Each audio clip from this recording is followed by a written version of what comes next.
In this video, we will look in simple terms how an electric motor works. You may wish to view these videos before we begin. You will have seen described before what happens when a wire carrying an electric current is placed in a perpendicular magnetic field. The direction of the field can be shown by Maxwell's corkscrew rule. If we add more wires, the resultant magnetic field builds up and becomes stronger. Placing these wires perpendicular to a magnetic field enables us to see how these force lines interact.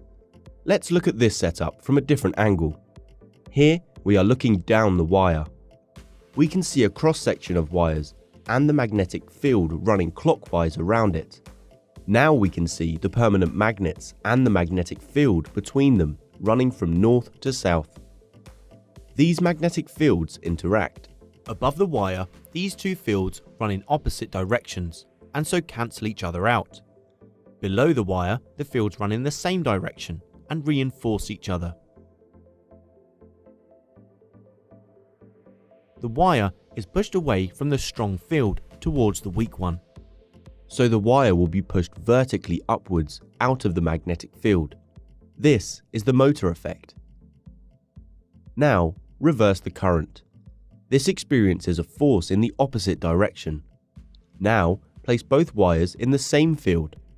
One wire will be pushed up, the other down, but we don't have circular motion yet. Now, if we link the wires together and then insert a spindle to allow a rotation, we convert the opposing up-down motion into a rotation, and here you have an electric motor. Looping the wire around many times will increase the turning force on the motor.